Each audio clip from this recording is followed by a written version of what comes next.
Daily dose of Dragon Drive number 54. Guys, this is the last drive day of Rocky Mountain Race Week. It's on. It is on. There's a ton of stuff happening. I want to give a shout out to our boy Jason Hurley in the Meltdown Firebird. I've got some stats here in a minute. It's going to blow your mind, y'all. It's exciting. He was featured on the Sick the Mag video, kind of explaining some of the struggles they've had on the road. And obviously his daughter is with him right now. I think he said she was 8. His 9-year-old son may jump in with him on their way back through. What's up, Ronnie Steffen? What's up, Race Car Revolution? Guys, this is going to be crazy. Let's get into it. All right, so it's a drive day today. They are driving from Pueblo back to Great Bend. It's like 300 and something miles, but they will race all day tomorrow. It's going to be crazy. They've got like brackets and elimination and all this kind of stuff that's in addition to they have to get there and make their final pass to lock in their times, or I think their final time is locked in today, but they've got to break the beams to be in the races tomorrow or something like that. So we're going to see what happens tomorrow, right? Tomorrow is going to be crazy. It's going to be the first time any Dragon Drive has done anything like this. The King of the Open Road event did some elimination type stuff, but nothing like what is fixing to happen at Rocky Mountain Race Week. I'll get more details. I'll have them in our daily dose tomorrow morning, kind of explaining the day and things like that. But if you are interested in that, go find the RMRW ERS page on Facebook or group on Facebook. Jump in there. There's a ton of stuff going on in that thing. You can also find all the details at Rocky Mountain Race Week on Facebook. They have all the rules and all that kind of stuff in there. So it's exciting. Guys, there's some big changes have happened. Matt Koetting, leader of Small Block NA, didn't make passes at Pueblo and is out. Rich Guido is out. Bill Armstrong is out. Bill was number 1 in stick shift. Matt was number 1 in small block NA. It was his race to lose, and he is out.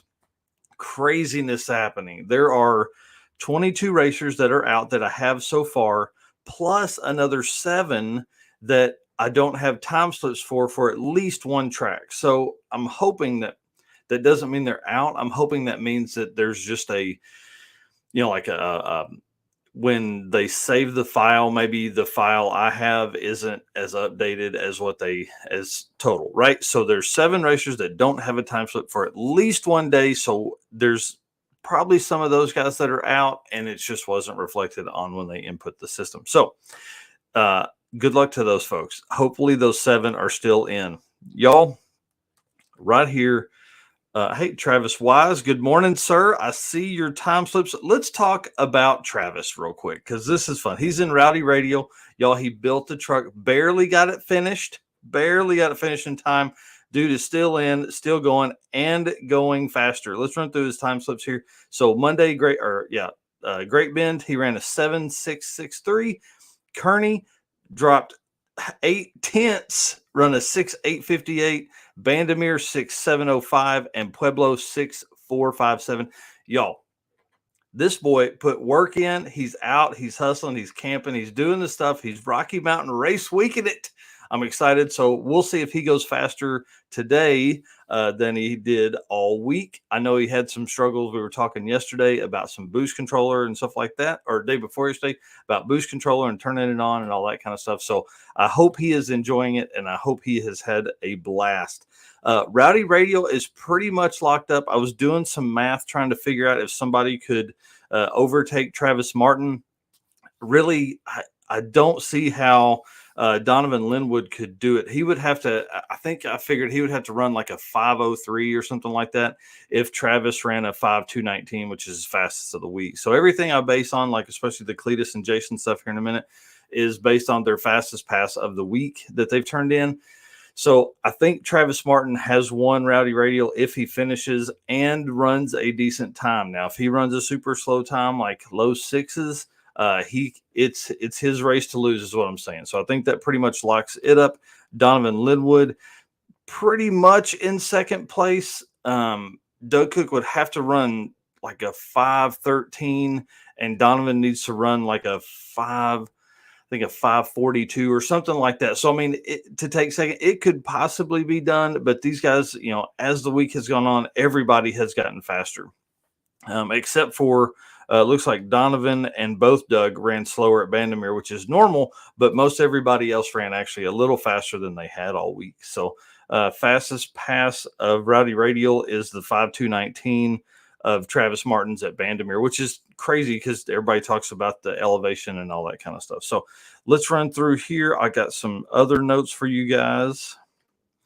Let's talk about Jason and hang on. Let's go to the comments. Let's see if there's anybody commenting stuff. Yep. We got Anthony Harville. Shout out to Jonathan Pinkering on block swapping his truck through the night. Yes. So thank you for dropping that name. I saw the post last night, but it was on Instagram, and it was just a picture of the truck. They didn't tag anybody. So thank you for saying that. I'm going to write that down now because I'd love to get that story. Jonathan. Okay, perfect. Yeah, so huge shout out to them. That's the third engine swap on 1.0 this year. So, you had the Guinns, you had Garchinsky, and now you had Pickering. So pretty crazy stuff. I mean, I hope people at home that have never done one of these understand the struggle that comes from endurance drag racing. Driving your car, I think they're 900 and something miles in, or they're 900 and something miles in, and they'll have a total of almost 1,400 miles this week. So pretty wild, considering a lot of guys that drag race or are street car guys don't drive their car 1,400 miles in a year anyways, because they drive to cruise nights and stuff or the local street spot. And these guys put 1,400 miles on in a week. So we got Anthony Harville here saying, Travis Wise, way to make continuous improvements. And then Travis replied with, every pass was a personal best, and it never seen over 12 PSI. Dude, turn that son of a bitch up. Let's go to 15. Let's see what you can do. Because if you break it, it doesn't hurt me none at all. So don't break it, though. Don't break it. So he would need to be in the 4s to catch up in Rowdy. Yep.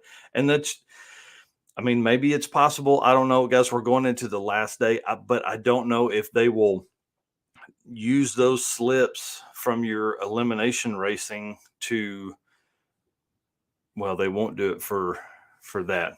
Let me think about it, because for the King of the Open Road, I used their fastest time from the eliminations as well. So if their qualifying passes were faster than their eliminations, I use those. So I don't know. We'll see how it works. We'll see what is available to the public, because it may just be that we run day 5 as the run in the morning to lock in your average for the racing in the afternoon. So we'll see. I don't know. I'm excited about tomorrow. It's going to be a blast to watch that. Let me jump over here to my notes. All right. So we got Jason Hurley also made the fastest pass of the day at Pueblo with a 7:17. So that's fastest pass at Bandimere and fastest pass at Pueblo. Can he do the fastest pass at Great Bend and take the win? Here's the deal. Cleeter McSkeeter is currently in the lead by 0.0213 average, okay, across all days. Okay. If Cleetus runs a 7.222, which is his fastest pass of the week, Jason needs to run a 7.13 with a 6 to be the fastest overall. Okay. So Jason's been getting faster. I'm going to pull up their time slips. So Jason's been getting faster. He has gone 7.503. Great Bend, Kearney is 7.468. Bandimere 7.298, and Pueblo 7.17. So can he go faster at Great Bend being in the car 5 days? That's a hard run today that they're going to have. Cleetus has run 7.535. Kearney is 7.226. Bandimere 7.371, and Pueblo 7.222. So if Cleetus runs his fastest of the week, or if he matches his fastest of the week, Jason only needs to run a 7.13 with a 6 to be the overall winner. But you guys know how it is, right? You end up day 5, you're back, the trailer's there, you can turn it up. But we have to see how this elimination stuff works, because if Cleetus moves into, if Cleetus is thinking elimination racing and not thinking, hey, I'm going to turn it up for this last pass of the Rocky Mountain Race Week, is he going to just turn in a pass that's consistent with what he's done, or is he going to swing for the fences and go for like a low 7 or even a high 6-second pass? We got to see it tomorrow morning. Racing starts at, I think, 9 a.m. Central. I know the drivers' meeting is at 8 a.m. Central. Let's listen. Go to the Bang Shift YouTube channel and just get on there in the morning. When you go to work, just log into the Bang Shift YouTube and just wait, because tomorrow is going to be insane. I'm excited to see how the changes from that, with the eliminations and brackets and all that kind of stuff, will change future drag and drive events. They have the bracket or the eliminations at the end of SME, at the end of Midwest Drags, and then Rocky or Drag Week kind of has something like that too at the end. So pretty interesting stuff. I'm excited about all of that. Let's see who else is in here. Fastest pass at Pueblo yesterday. Yep, we went over that. And then let's talk about averages, because Miss Alex Taylor has dropped to 23rd place. You hear me? 23rd place. It's insane. 22nd place. I'm sorry. Her new average is a 9.577. Guys, she turned in a 13.6 yesterday. I watched one pass on the Bank Shift live stream. It was really slow. I think it was like a 15 or 16 or something like that. She was just trying to get down the strip. So, yes, it is slower. Yes, she is out of the top runnings. But, guys, can they finish? She's had the trans out of that thing, I think, 2 or 3 different times. And those kind of cars that are capable of 6-second passes, 200 miles an hour, a lot of times are over the top built, or every time are over the top built. So you can't just go to O'Reilly's and pick up a part.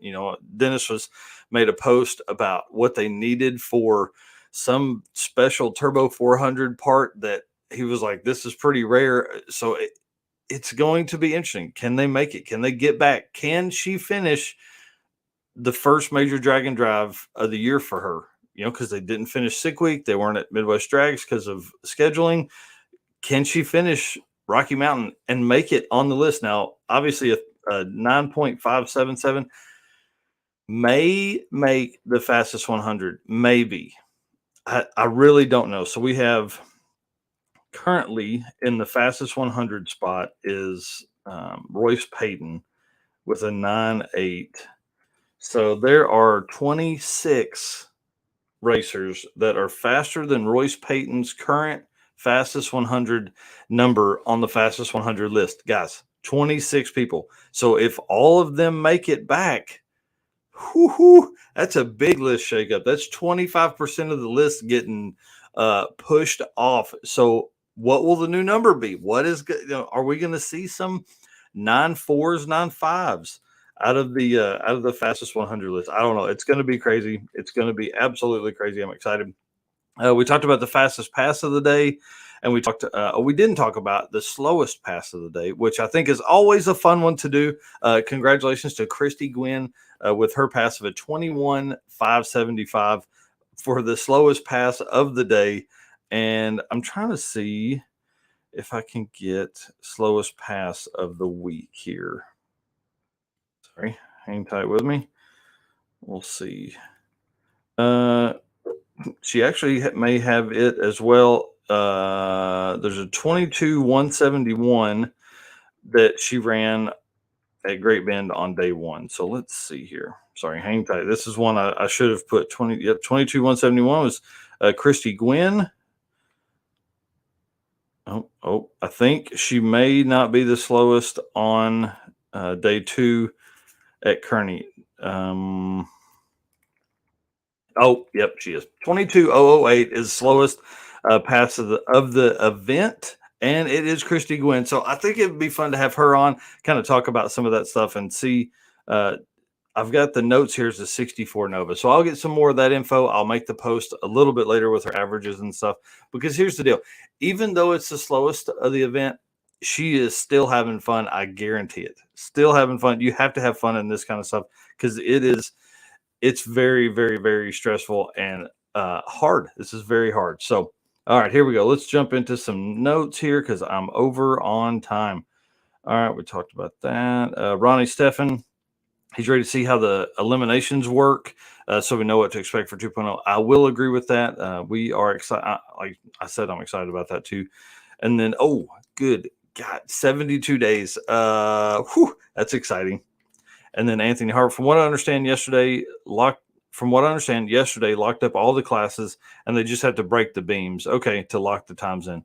Then they start the shootout racing. Perfect. And then Ryan Wing, Streetcar Chronicles, y'all go follow Streetcar Chronicles right now on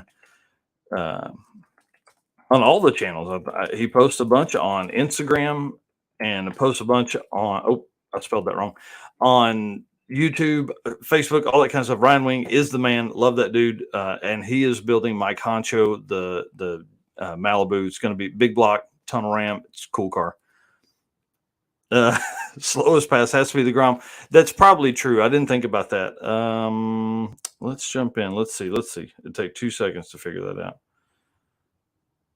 out. Actually, no, the Grom is averaging 20s all week. So jerk. She should have taken the slow time. Should have taken the time that it is.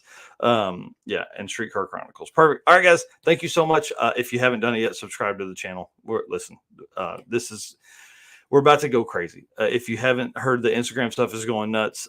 Merch is hitting. What's today? Thursday. It's not today. Probably tomorrow or Monday on the website. So excited about that. If you haven't been there, drag-in-drive.com. I'll put that in the comments here so you can see all of these lists. If you are on a list, there you listen to me. If you're on a list, your name could be bumped because of Rocky Mountain Race Week 1.0. So go in, drag-in-drive.com, screenshot where you were, and then screenshot where you end up, because you may not even be on a list, because we have top 25 of 10, 11, 12, 13, and 14 second classes. We have 8th mile classes, or 8th mile list. We have, regional stuff doesn't really count. And then the fastest 100. So, all right, guys, thanks so much. We'll see you soon. Thank you very much, Ryan. I appreciate that, bud. We will see you guys in the morning, 7:45.